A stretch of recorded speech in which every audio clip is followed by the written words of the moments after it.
comedy club, right? With the wall behind me. Oh my God. What's the deal with bad comedy clubs and brick walls? Hey, what is the deal with these comedy walls? I don't know. That's a terrible Seinfeld. I know. I'm sorry. I shouldn't be doing a voice to the guy that does voices, right?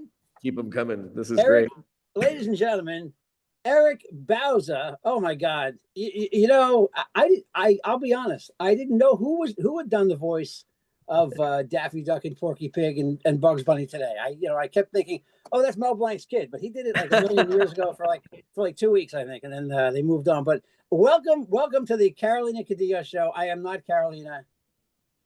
Well, you see, I always thought I was adopted anyway. So, who are you needing knows? I can't. I forgot my birth certificate at home. It's amazing. The movie. Let me promote it. The movie. He's got the poster behind him. The Day the Earth Blew Up. It's a Looney Tunes movie.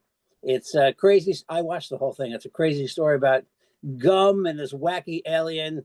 That's Peter McNichol doing that voice. Yes. Can you believe it? I mean, the energy that he puts into talk about a performance. Like I love knowing that Janos from Ghostbusters 2 is in this movie with me. One of my favorite characters. I used to watch him he was in that show Numbers years ago. Like a scientist or mathematician, and he can do anything. I mean, comedy, drama, now updating the Looney Tunes with a brand new character in the Looney Tunes lexicon. He's quite the character actor. We'll put it that way. You do every Looney Tunes voice. I mean, I was going to start the interview by saying, please, I don't even want to hear Eric Bauza for the next 5 minutes. Well, Doc, not a lot of people do, and that's okay because I didn't watch this much TV for nothing. And, of course, Marvin the Martian, isn't that lovely? I've been voicing him for 15 Earth years. I grew up with Marvin. I grew up with all that stuff. I mean, yeah, me too. You do Tweety, I guess, too? I thought Putty Tad. I did to you, Putty Tad. Oh 20, Putty Tad's trying to eat me. Sylvester, is he in there?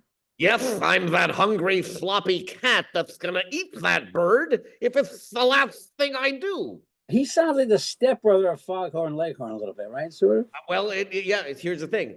I always say that this is the house of Mel Blanc, and they all live in different floors. So Tweety's up here, and Bugs is right below him, and then maybe Daffy. But although the secret to Daffy is that Mel Blanc recorded Sylvester, but they just pitched it up, almost like how Trey Parker does Cartman.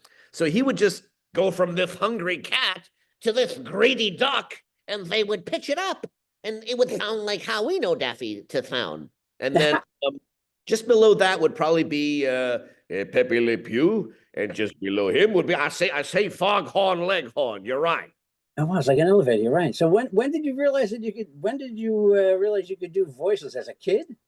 I think my parents thought I was possessed. They hired a priest to come to the house and a bunch of holy what? No, I'm just kidding. As a kid, I think every kid thinks they could do voices. Whether or not they're good is, up to the audience. But then it was like later on in like high school and college that people really started to notice that, oh yeah, he sounds like that person he's saying he's imitating. So if I got laughs out of people, that would be more fuel for the fire. Oh, yeah. So my 7-year-old, believe me, he's a mimic. He uses the word mimic, too. I was imitating somebody that says, Dad, you don't mimic him. I'm like, Jackson, don't mimic him. Wait a second. I didn't know that word when I was 7. Kids, I have a 9-year-old, and they are the toughest audience. Oh, they are, right? Exactly. It's a rough go. But, I saw your first voiceover you ever did, and according to the records, you did Bill Gates? Bill Gates? Oh, boy, I did that for a rap. Bill really? Gates. There was a bunch of I've done so many weird jobs. Steve Jobs is another one I think I did. Bill Gates and Steve Jobs, but other like non-Looney Tunes like impressions, of course. I've been practicing my Jeff Bridges, man, from this carpet really ties the whole room together, man. That's really good. That's a Big Lebowski. I mean, everyone likes that guy. He could be a Looney Tunes character. And of course, Morgan Freeman. Of course, we could talk about Andy Dufresne this whole time. Mm-hmm. That's great, man. Really good. I try to tell the story to people. They don't get the story, but you'll get it as a voiceover guy. I was on a radio show years ago, and we had Thurl Ravenscroft come in, the guy that did the voice of Tony the Tiger. Tony the Tiger, but also the Haunted Mansion from Disney. Okay, that's right. But he was in there to promote something else, and he wouldn't say. We tried to get him to say that's great. He wouldn't say it.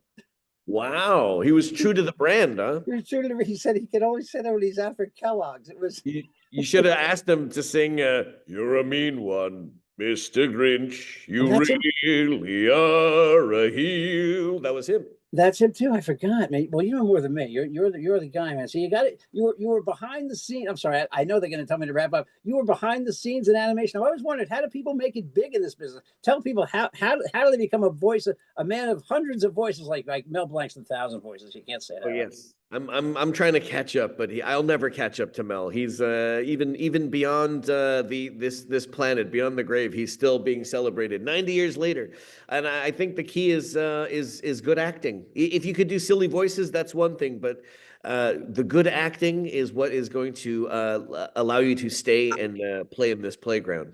And the movie, by the way, I know we're here to talk about the movie. The movie is very sweet. It plays like an old Looney Tunes cartoon. It's got a couple of edgy lines in for the adults. It's a lot of fun. You are so much fun in it. It's amazing. I close my eyes, like I'm sure a lot of people in my generation do. So let's see how this guy does with the voices. I said, "Holy crap!" I just said, I couldn't believe it. You just is it being Canadian? Is that it? Maybe you got this. Yeah, there's definitely something in the water. I grew up in Scarborough. That's where Mike Myers, all my favorite comedians are from Scarborough. Mike Myers, Jim Carrey, and Drake. Those are my three favorite. Kidding. There's kind of a whimsy. There's a whimsy. They not like us. You know what I mean? They not like us. But yeah, the Canadians, there's something in the water. I'll have some ice with my schizophrenia, please. Thank you.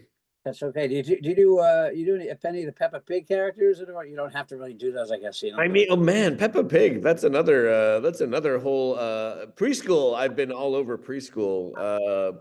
I was just doing Baby Fozzie because I did Muppet Babies. They did a reboot. On Halloween, what's a ghost's favorite candy? Give up. What? It's bubblegum.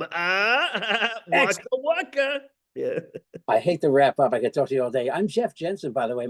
This is my wife's podcast, the Carolina Cadillo Show. Eric Bauza, you on social media? Can people check you out anywhere? Get in touch with you if they want? At Bauzilla, or if you follow me, I'll be at CVS. I have to go get some deodorant after these interviews. So excellent, man. Oh my God, it's so much fun talking to you. Thanks for coming on. Go see the movie, everybody. The Day the Earth Blew Up in theaters this Friday, the 14th, I believe. Yeah. Yeah. And that's all, folks. Thank you so much. Take care. Take care. Hope I didn't go too crazy. I wanted to do my SpongeBob for you too, and I didn't get a chance to do it. Oh, that's pretty good, SpongeBob. I'm just trying to do my best, Patrick. Very good. Not bad. Well, thanks, Eric. Thanks for coming on. All right. Take care, my friend. I'm a better Squidward, to be honest. Yeah. Oh. Take care.